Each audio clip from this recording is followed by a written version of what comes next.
Тэд түүний гэр бүлийг хөнөөж дурсамжийг нь бодлуулж амьдралыг нь там болгожээ. Хаяг түүнээс өшөөгөө авч өөрт нь хамгийн үнэтэй зүйлээ хамгаалахыг хүсэж байгаа эсхийг асууна. Тэрээр 5 сорилтын хөтөлбөрийг дахин сануулж одныг аль чадах хүн болгон өсөхийн тулд түүнд сорилт өгөх болно гэвч тайлбарлав. Норны систем модны санаар хасыг зөксөхийн тулд эсэргүүцэгч асрын сэнтийн хүчийг авах шаардлагатай бурхан асагчийн зам гэсэн үндсэндээ сорыг харуулж байна. Тэрээр тамхины сорилтыг аль хэдийн даасан боловч эсэргүүцэгч асрын сэнтийн эзэслийг авахаас өмнө хүндөвшин тодорхойгүй өөр 4 сорилт хүлээж байна. Энэ хооронд бочонгоо өвтөр зарим нэг тусгай бишбэр хийдэг. Тусгай бишбэрийн ачаар тэрээр зэрэглэлийн ур чадвараа авч чадсан ч бид нь одоо ч хүнд тусж байна. Тэрээр зэхүүн аж хэдийн үүнээс хамаагүй өндөр түвшинд байгаа бөгөөд Мессийн наадамд түүнийг ялах хэмжээний хүчтэй болох тохиолдол хагаа сандаг. Юу ч байсан тэрээр цаашид бишбэр хийхээр шийдсэн боловч өдөлгүй өөрийг нь захирлын өрөөнд дуудсан зар сонсогдов. Захирлын өрөөнд Жан тодорхой нэг хууль тавтаагчтай ярилцаж өндөр зэрэглэлийн оюутнуудад дэмжлэг үзүүлэхийн тулд бүртээ зэрэглэлийн оюутнуудыг зайлуулах тухай ярина. Жан оюутнуудыг зайлуулсны дараа шаардлагатай бусад зүйлсийг хариуцаж ажиллахыг тэр хүн санал болгов. Гэвч хууль тогтоогч хуурамч шалгалтын үеэр байж хяналтаас гарч лидер менежментийн төв байр удахгүй хөдлөх гэж байгаа тул үүнийг хийж чадахгүй гэж эсэргүүцэн. Хууль тогтоогч өөрийнх нь түвшинд ярихгүй байна гэж Жиан үзээд түүнийг бас зайлуулах ёстой эсрэг талаар бодож үзв. Тэрээр удахгүй бэлтгэвчээ хангасан бөгөөд хэд хоногийн дараа босох гэлтийн туршлагын үеэр хэмжээр хаасуунах гэж байгаагаа тэр хүнд мэдэгдэв. Энэ нь хууль тогтоогчийн сонирхлыг татаж улсын дэмжлэгийн санхүүжилтийг мэс рүү явуулахаа амлав. Өмнө нь хийсэнчлэн удахгүй дэмжлэнд харамжигтай туршлагаасаа болоод тойн захирал яагаад өөрийн дуудаж байгаа талаар санаа зовж байна. Тэрээр дэмжлэн дээр бодлыг нь эзэмдэж хуурамч дүнжээний хэргийг үүсгэсэн хүн бол захирал гэж таамаглаж байна. Захирлын хаалгыг тогшихтой тэрээр үнийг ганцаараа дийшгүй тул яран арга хэмжээ авахгүй хаа шийджээ. Дараа нь хичээл дээр байхдаа манай хүү хэлтэй хийсэн яриагаа дурсав. Өнгөрсөн үйл явц тэрээр одын түүнийг эсэргүүцэгч асрын хүчинтэй холбоо тавтаасныг аль хэдийн мэдсэн байж магадгүй бөгөөд энэ нь Райнерог төлөвлснөөс эрт тохиолдож магадгүй гэдгийг мэдгэжээ. Багш эзэн удалгүй хичээлээ дуусгаад энэ зэрэг унтж хүмүүсийг сэрхийх хүсв. Учир нь түнд хэрэгцээж байгаа аж. Тэрээр гэлтийн туршлага 3 хоногийн дараа болох бөгөөд энэ үйл явц нь тэдэнд трейдер гэлтийн үйл ажиллагаа болон мангас сарнахыг харах сайхан боломж болсон гэдгийг тайлбарлав. Тэрээр мөн захирлын тэдэнд зориулж тусгайлан бэлтгэсэн гэрцтэйгээр нэмж хэлв. Зэхүн жавны бэлтгэсэн гэрц рүү очих санааг үзэн ядаж өмнөх амьдралдаа шинэ зэрэглэлийн гэрцээр очиж хүсэрсэн бодин дээр хэсэг сууж байгаад яснаа дурсав. Гэхдээ тэр одоо амжилтын хаачаар хаашаа явж чадна. Тэрээр буцаж ирэхээс өмнө солонгостоо нэгдүгээрт бичигддэг гэж зачраас нэгтэн гэрчлөө ярахаар төжөвжээ. Гэсэн хэдий ч багш юу гэжсэн тэргүүлэх чиглэлийн жагсаалтыг уншиж тусгай онооны оронд өөрсдийн хүссэн оюутны гэрчтэй туршлагаа садлуулахыг санаж болгов. Жэхүн Ина, Южан болон бусад 3 хүнийг Lotus гэж сонгож, Лисюкийг Нептун гэж сонгосныг юу зарлаа. Южан Lotus гэрчэд маш их баяртай байгаа бөгөөд манай хүү үүний тулд багшин чадварлаг оюутнуудын нэрийг асуусан болохыг ойлгов. Южан гэртийн мастер Янтай уулзах болсондоо уйлж, энийг тэрвэрх зөөрөө бараар бонож ашигласан боловч гурвуулаа. Хонос жангийн уршин дээр ирэх яартай зурвас хүлээн авах үед үүнийгээ зогсаажээ. Кадетууд жангийн уршинд цугларах үед хон тэдэнд гэлтийн туршлагын үеэр оюутнуудыг дахин сэрээхийн тулд доод зэрэгчлийн оюутнуудыг устгах захирал явны төлөвлөгөөний талаар хэлв. Захирлын явшиг гэж бүр яригдвч одоо хүний өмдөрлөөр тоглож байгаа нь бүр дорцсон жанг харамсаж байна. Гэлтийн туршлагын арга хэмжээ түүний санснаас хамаагүй аюултай болохыг манай хүү ойлгов. Үүнийг зөвхөн тэр л мэдж байгаа бөгөөд зөвхөн тэр л үүнээс өөрчлөн сэргийж чадна гэж хоо мэдэгдэв. Нөгөөтэйгүр бусдад туслахыг хүсэх нь их юм хэрэг боловч яран арга хэмжээ авбал тэд амиа томоо хоцтой гэж жийхэн үзэж байна. Ширээний эргэн тойронд чимээгүй байдал нойрсны дараа Южан оюутнуудын амнаас дэнчин байхад тэд яагаад ирэлцээд байгаа гэсэн. Жон түнтэй санаж нэг байна.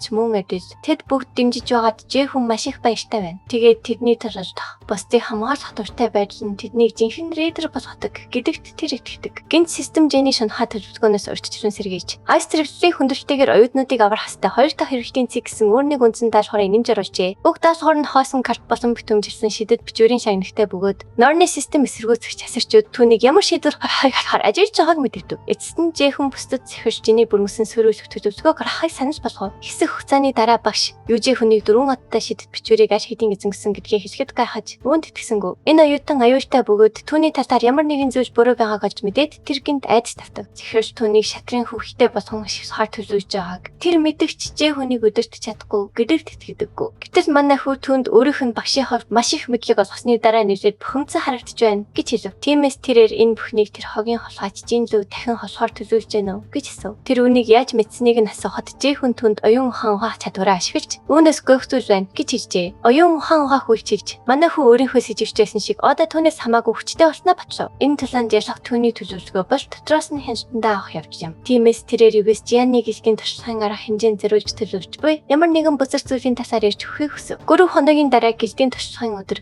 Южан Златус гисцэн бараар аяж хосондоо маш их баяртай байна. Удалгүй менежер Сан Унжа оюутнуудыг Златус гэлцэд өгтнөөч тухайн өдрийн хүчтэнд байх болно гэдгээ хэлв. Тэрээр тэднийг гэлтийн мастер хүлээж буй газар хүртэл дагуулж явав. Удалгүй тэд бүгдээрээ ширээ тойрон сууж цай ууцгаав. Южан бишсэндээ толгоогоо өргөж чадахгүй байгаа бөгөөд эцэст нь гэлтийн мастерын үнэн шитэн бишрэгч учир цаасан дээр гарын өсөг зурхыг хүсв. Шаян үнд гарын өсөг зурж Южан шиг хүмүүсээс урам зориг авдаг гэвхээ хэлв. Гэлтийн мастер Жэхүнд маш олон найз нөхдөдтэй басан бочтой гэж хэлэхэд хаа манай хүүхдээс гэлтийн мастертай аж хэдийн танилцсан эсхийг асуув. Тэрээр Жэхүн бож өөрийнх нь шав гэдгийг мэдгэхэд Южан ухаан албах шахжээ. Гэлтийн мастер тэдний талаар Жэхүнээс их зүйл сонссон бөгөөд түүнийг бодож тэднийг энд дуудсан гэдгээ тайлбарлав. Лотос болон бусад цөөн хідэн гэр Зижианы явдлын талаар аж хэдийн мэддэг байсан ч түүний эзэмшиж буй үнэмтгүү ирэх мэдлээс олж ямар ч арга хэмжээ авч чадахгүй байсан гэдгийг тайлбарлав. Үр чадвараа нууцлдаг бөгөөд Сянган тэдгэрийн ихэнхийг нь мэдэхгүй гэдгийг хүлээн зөвшөөрөв. Энэ үеэр өөр нэг гэлтээр бусад сурагчдад юм үзүүлж байсан бөгөөд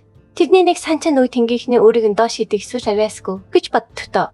Тэнэг хүмүүс гэж үзжээ. Тэрээр нэгэн өдөр агуур эдэр болох чадвартайг нь харсан тул дарга түүнийг энэ талчрахаар бичлэн сонгосон учраас одоо өнгөөсөө өөр болсон гэж итгэж байв. Гин нэг охин сан таныг төгсөөд энэ газар бас хачин санагдаж байна уу гэж асуув. Түүнийг юу хийх гээд байгаа юм бэ гэж асуухад охин рейдерийн гэл ганц бүрийн байгууламжтай байх ёстой ч энэ газар яг л зархигдсан байрлах шиг утсан болтой харагдаж байна гэж тайлбарлав. Тэрээр мөн эргэн тойрны харж хайрцаг болсон Астын тар анзаараад сандарч ирсэн ба тэднийг дагуулж ясан залуу зоригтой хүрснээ мэдэгдэв. Залуу гэрэж харахад түүний нүүр төрөгдөж багш Сиокигийн царай ил гарч байгааг тэд анзаарав. Сиоки ур чадварынх нь нөлөө юм хортон архин гэж тооцоогүй бөгөөд төсөөсөгөөгөө иш төвлөрөхөөс өөр аргагүй хүрснээ ойлгов. Тэрээр даруй сурагчдын доор тод ягаан өнгө шидэд тойрог идэвч үйч тэдэнд баяртай гэж хэлв. Сурагчид сандарч гүрх гэсэн боловч чадсангүй. Энэ хооронд хүүхдүүд гэлтийн тэргүй шунганы өсөн манай газрын зургийг ашиглан ямар нэгэн Европсын үйл ажиллагааны очих газрыг олж мэдэв. Гэвч энэ нь гэлтийн байр шиг биш, харин орхигдсан байрлах шиг харагдаж байгааг анзаараад тэд зөв газар дээрээ ирсэндээ эргэжжээ. Тэдний арт Жэхэн оюун ухаанаараа менежер Сүнжтэй харилцаж өөрийг нь дагаж байгаагаа бодлоо. Сүнжи түүнээс телепати хигийнээс орч амтснаа яаж хийснийг асуухад манай хүү шидэд номнуудаас баг зэрэг уншсан гэдгээ хэлв. Телепати түүний хэлж байгаа шиг тэнч амар биш учраас Сүнжи түүний тэгшилд бахархаж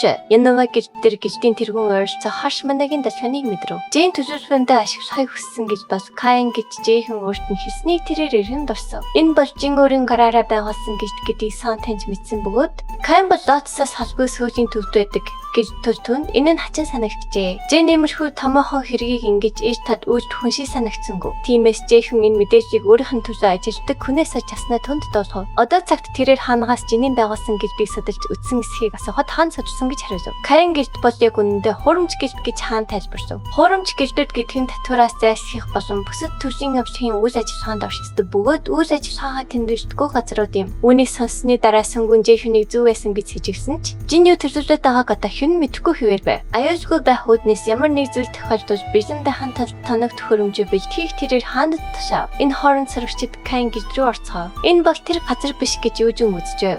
Учир нь энэ нь орхигдсан мэт харагдаж байсан ч манай хүү ярьцсан манай эндээс гарч байгаа гэдгийг түүнд итгүүлв. Жэхний мэдэрч буй манай хачин санагдаж байгаа тул постыг нь явуулаад үүнийг менежер Сүнжтэй хамт шийдэх хэрэгтэй байж магадгүй гэж тэр сэжигдэв. Тэд ойр тогтсон дөнгөж сая идэвхсэн зарим төсөлтөд шидний үйлдвэрийг мэдрв. Эргэн тойртой харж байх яга эрчим хүч дахин гарч ирэхэд манай хүү бүсдад нин даруй гараарэ гэж хэлв. Тэд анзаарч амжаагүй байтал шидэд таргаар хүрээлүүлж хөдөөж чадахгүй болжээ. Өдөггүй тэднийг тэнэгүүд гэж дуудан харанхуй элийн ертөнц болох Spark хэмжүү дуудахтуу холоо Тэднийг шилжүүлж байх үед Норнерийн систем Жэхэнд энэ гяндан түүний түвшинтэй харьц залхад аюултай тус гяндаг нин даруй орхихыг сануулв. Энэ үеэр харанхуй элийн өдөртөгч шинээр цохоолдох цаг болсон тул басхыг харьяатадтай тушаав. Хүүхдүүд одохгүй Spark хэм рүү шилжсэн бөгөөд Жэхэн хойд Европын дамжууд харанхуй элүүд бурхадтай дүүцхүүц хүч чадалтай байдаг гэж яригддаг санав. Гэвч энэ газар гяндан болоход тэрхүү хүчин солирчээ. Дараагийн түвшний тэгшилтэд телепортсын шид ашиглаж чадж байгаад хойнга агширч тэр яг хийм бэ гэж бодож байв. Энгийн хүн 9 ертөнцийн шилжүүлэхийн системд орж зөксгөө тул өөр нэг оршихуй орцсон байх ёстой гэж зүүн санал нэгдэв. Тэд бүгд сайн нөхцөл байдал биш гэдгийг ухамсарсан ч менежер Сүнжээ харж ирэхэд ихэд гайхацгаа. Хэрээд ямар нэг зүйл буруугаар ирвэл энэ дэлхийг Жэхэн түүнээс госон гэж Сүнжээ хэлэхэд юужин эцэст нь тэд өгөхгүй нь гэж санаа намжчээ. Гэвч тэрээр энд ирснээр нөхцөл байдал тэнч дээрдэггүй гэдгийг тодруулв.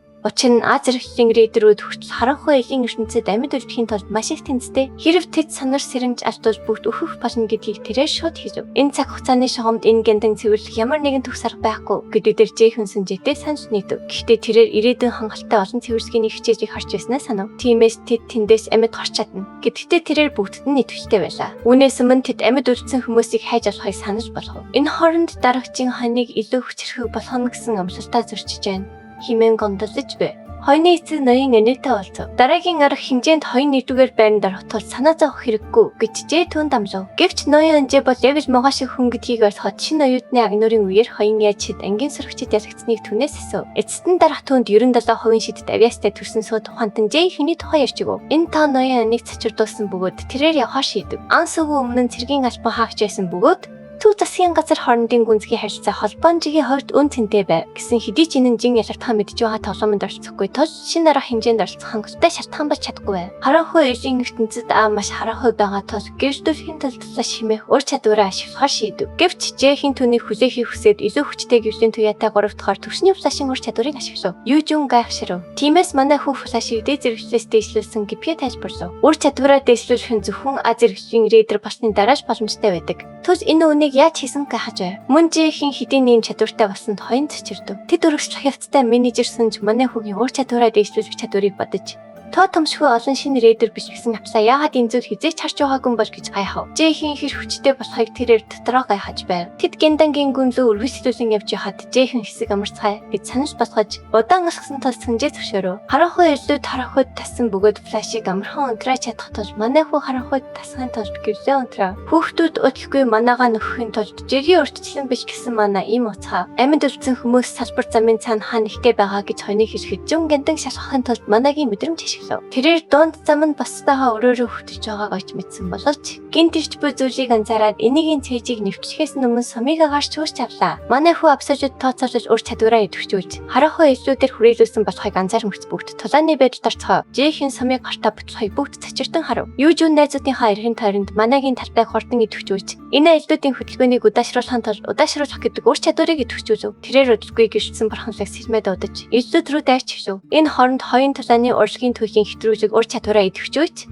бусдад цаашид дайрах боломжийг олгох сатааруулах зүйл бий болгов. Тэрээр дахин өгөхөд менежер сүнжээ ханжаараа нэгэн харанхуй ил рүү өсрөн орж нүүр төлөнд тосолдож эхлэв. Манай хүү энэ зугаа цэнгэлтнийг бие шийдэв. Тиймээс тэрээр одоо 5 дугаар түвшинд байгаа цэвэрлэхан гинж ур чадвараа идэвхжүүлж хэд хэдэн эрлэг гинжээрээ цөхөв. Цэвэрлэх зааварчилгааны дагуу харанхуй элдүүдийн зэсэг болон хоёр дуулах нь бүгд шидээр хийгдсэн. Тул тэдгэрийг аксажид тооцоолсоор бүгдийг нь устгах боломжтой гэсэн үг юм. Тэрээр юужин болон энэ нарт зөвхөн халын төвшин шид ашиглах тохио гэсэн бөгөөд тэд ойлгохгүй байсан ч дахахаар шийдэв. Элдүүдийн нэгэн төрөө жадаа шидэхэд жихэн хоёрын дайсны хөдөлгөөнийг хэлбэрчлэхийн тулд өдөн хатгах ур чадвар ашиглахыг сануулав. Жад байгаа орчноо галаараа гүйгүүлж нөгөө жадыг галаараа бадраа. Хоо монгосын анхаарлыг үрдө татахын тулд провок ур чадвараа ашиглав. Жихэн сүнжэд хандан хөдөлгөөнүүд ашигласан хар элдүүдийг устгахыг хүсв. Сүнжээ үнийг биелүүлсэн ч зүүн хар элдүүдийн талаар ямар нэг зүйл мэдж байгаа эсэхд эргэлдэж байлаа. 5 дугаар түвшний стилд ур чадвараа ашиглан өөрийн байр байдлыг бүрэн нуусан сүнжээ хар элдүүдийн хаяг тасчин хаялав. Энэ зөвөр манай залуу First Strike ур чадвараа ашиглан хар элдүүдийн нэгийг устгах цохилдог. Үүжин мөн өөрийн Flame Opportunity чадвараа идэвхжүүлж том талбайг хамарсан галан бөмбөг үүсгэн элдүүдийг хөдөлгөхөд хүргэв. Хар элдүүд дайрахаар урагшлах үед энэ файр эрүүл чадвараа идэвхжүүлж тэднийг өнөхөв. Элдүүдийн нэг нь эдгээр хүмүүс бидний сул талыг яаж мэддэг байна? Химэн гайхаж байж хойны сэлэн түүний нөрөөгөр орж цээжээр нь гараад ирэв. Энгийн нэг хүн өөрийг нь довтлох зүрх гаргасан тэр ээлж маш их уурсав. Гэвч тэрээр хоёрын луу эргэн харах зурж хүний лайтнинг чин түүнийг цохиж гүйцээв. Өдөлгүй бүх тулаан өндөрлөж жихэн цаг байгаа тул цааш явахыг санал болгов. Тэрээр амьд үлдсэн зарим хүмүүсийн манай мэдрэгдэж байгаа бөгөөд хоцруулж тэд өгч болцсгүй гэж санаа зовж байгаагаа тэдэнд болгов. Академи дотор дарагчаа багш Сякигийн бүхнийг дахин том мотор нураасанд нь зэмлэв. Сяки уучлалтгүйж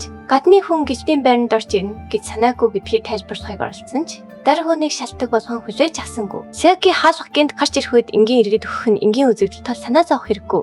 Бид үүнийг дарж чадна гэж итгүүлэхийг орцсон боловч даргууны хотлоо шалтар болтер зүйл гэж үзв. Сяки гинт амаараа засаалтаж эхэлсэн бөгөөд дарах түнд шилжүүлэх шиг нь манаагүй энгийн иргэдэд өгчдөггүй. Өөрөөр хэлбэл манай ашиглаж чаддаг зарим холгонууд татгшаа орсон гэдгийг хэлв. Хэрв ямар нэгэн оюутан нэмэд гарч чадвал түүнд сайн болохгүй. Тул үүний сайнаар дуусна гэж найдах хэгжийн түүнд анхааруулв. Дараагийн илүү их дарамт шахалт үзүүлэхэд Сиаки хамраараа болсон нүдэрээ цусалдаж ирсэн. Энэ зөөр гэлтийн мастер шанган яартай гэлтийг орхин гарч эвгүй манаг шашхахаар Кин гэлтийг зөвлөв. Тэрээр энэ шившлэг хамгийн багадаас зэрэглэх байх ёстой гэж хэлсэн нь хүүхдүүд болон сүнжийн аюулд орсныг гэлтгэн. Гэсэн хэдий ч түүний эмэг хараахан хариу үйлдэл үзүүлээгүй байгаа тул хинч үхээгүй гэдгийг тэрээр баттай хэлж чадна. Яаран гарч авахдаа тэрээр маргааш өглөөнөөс өмнө ирж ирэхгүй бол хаан руу залхаж холбоогоос дэмжлэх хүсхийг санаалав. Сиангэн мата цоглоо онон явахдаа жаа түүний хүмүүсийн нэгэн гэхэд гаг хөрөх юм баш хизээж өшөөхгүй гэж тангаралав. Энэ зөөр шанчаан хүнд бичсэн бололтой байх тул найзууд нь түүнийг гахад таслуу хөдөлгөв. Өдөлгүй тэд чулуун тэглэн унаж тэндээс гар харах болох хэвээр дөө бүсгүй уйж эхлэв. Болсон бүхэнд өөрийгөө буруутгаж хэрсэн тэрээр ядаж хэрэггүй амтан байгаагүйсэн гэж хүсв. Хин нэгэн гинэт түүний мөрөн дээр хараа тавихад тэр цачиж хартал жээхэн байлаа. Тэрээр бүсгүй сайн ажилласнийг нь хэлээд үлдсэнийг нь тэдэнд даатахыг хүсв. Өдөлгүй охин ухаан алдаж тэд түүнд болон сан чагт ухаан орол хуцаарсахаар юм олхов. Чан өдөлгүйсэвч түүний хар илүүдийн нутаг болох Спарт хэмэр дугааг хийв. Юу болсныг зүүн асуухад тэд Кин гэлтэд хүрснийхээ дараа тийшээ онцгсон гэдгээ тайлбарлав. Үүний дараа тэдний хар илүүд бүслэн дээрч найзуудыг нь авч явжээ. Гэсэн хэдий ч охин болон чан илүүдэд харагдахаас зайлсхийж чадсан ч эцэст нь манай хэтрүүлэн хэрэгсний улмаас ухаан алджээ. Охины ярьж байгааг сонсоод Жэхүн тэрээр өөрийгөө аймхаа амтан гэж бодон ангийнхантайгаа хамт очиж байгаа төгсөн дээр байж гэж бодож байгааг сэжиглэв. Гэвч Жэхүний бодлоор зөвхөн кинонд гардаг шиг дийшгүй дайснараа толдож өгсөн гэж хүсхэн түүний бардам зан юм. Түүний өмнөх амьдралдаа мөн багийнхаа нөхдөөс зөвтөж байсан торшхон толгойд нь зорсгий. Тиймээс тэрээр Сончан болон бүсгүйд хандан бүсэд хүмүүс авсалцсанд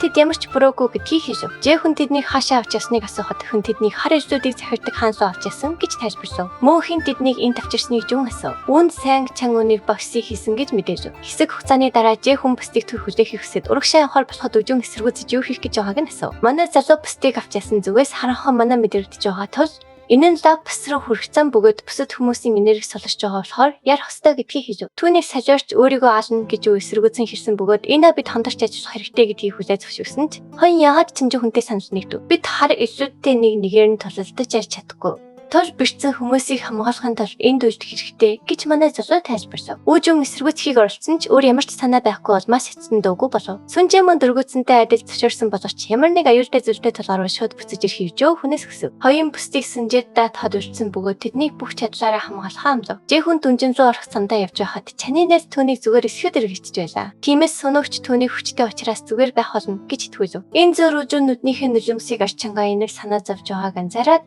Жэхүнийг зүгээр байх болно гэж хэлв. Гинт сөнөөгч ямар нэгэн зүйл анзаарч дайчин ойртож байгаа тул бүстийг чимээгүй байхыг харуулв. Тэрээр хотог руугаа гараа явуулах зөөр энергийн цацраг татхайг нь шүргэн өнгөрч түүний хүн ширхтуулсан газар унгав. Гинт хар илүүд тэдэнд ойртож ирсний дотор илүү хүчтэй нэг илэдгэр хүмүүс бидэнд яг ялаа шиг саадуулж байна гэдгийг онцлов. Энэ зөөр манай залуу урагшаа үргэлжлүүлэн явахдаа хол байхад ямар нэгэн зүйл тохиолдож болцсгүй тул үүнийг хурдан шийдвэрлэх ёстойгоо ухаарав. Тэрээр өдөртгүй том хаалх нээж өөрийг нь хүлээжсэн бөгөөд ямар нэгэн онцгой зүйл хаантай таарчдаг. Жэхүү юм ярих гэж байтал түүний ямаг шатаж ирсэн бөгөөд менежерийн байгаа байдал улам бүдгч байгааг тэрээр анзаарав. Түүнийг ямар нэгэн үйлдэл хийхээс өмнө ард нь хаалга хаагдаж, хаан түнд цэргүүдтэй товчдож амьд үлдэхгүй бол эндээс гарахгүй гэдгийг хэлв. Бусдыг аврах хөстэй тул Жэхүүн сонголтын өмнө ирв. Гэвч хоёрын өгсөн амжилтыг санаад тэрээр үнийг шийдвэрлэх зөөр бусадтай идэхээ шийдэв. Хар эллийн хаан түүнийг шоолж эхлээд юу хийх гэж байгааг нь асуув. Тиймээс Жэхүүн өөрийгөө тойруулсан газар хана үсгээд тэд бүгдээрээ энд өрөх болно гэдгийг хэлв. Дүнжингийн гадны хэсэгт сүнжээ өөрийг нь шархтуулсан сэлэнтэйгээ хамт газарт хിവэрээ өвтөж байв. Хоёрын түүний хажуу руу яаран очиж менежерийн биеийн байдал маш муу бөгөөд хорцсон байж магадгүй анзаарсан эдгээр араатнууд аллах чиглэлийн дайчин хүмүүсийн сул талыг мэддэг гэсэн үг юм. Эллүүдийн өдөртөч сэрмээ буцааж дуудаад хамгийн түүхтэй нэгэн зайгаа тарж өгсөн тул доод таслагчдтай тооцоо бодгоо шийдэв. Жэхүүн явахыг хүлээж байгаад дайрсан гэсэн харилцаа хоёрын баталгааж болсон бөгөөд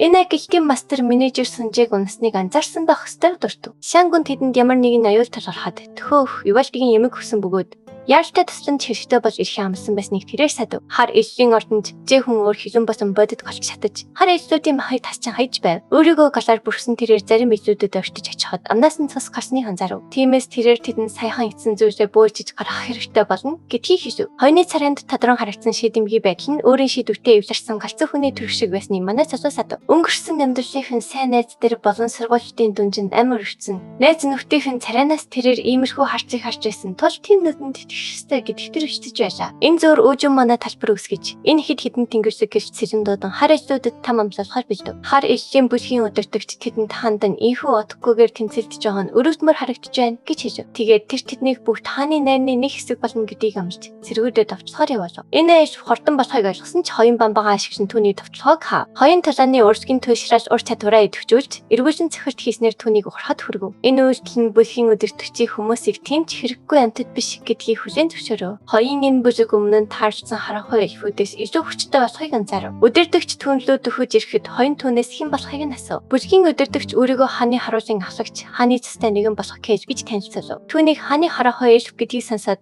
тэд цочирсан бөгөөд энэ нь түүнийг ямар нэгэн зэрэглэлээс илүү хүчтэй гэсэн үг юм. Үүж явж улам эрчимжиж эвсвэтэй мөч орчиж байна. Дараагийн хэсэгт бүх зүйл эргэлж хийн. Дараагийн хэсгийг бусдаас төрүүлж хамгийн ихэнд үсгийг хүсвэр тэрэгцэн дэвтгүүрийн банкны данслуу 5,000 төгрөгийн хандив хийгээрэй. Тэгвэл дараагийн хэсгийг тань нэн даруй гаргаж өгье. Таалагдсан бол лайктарч сууглуу маань заавал бүртгүүлээрэй.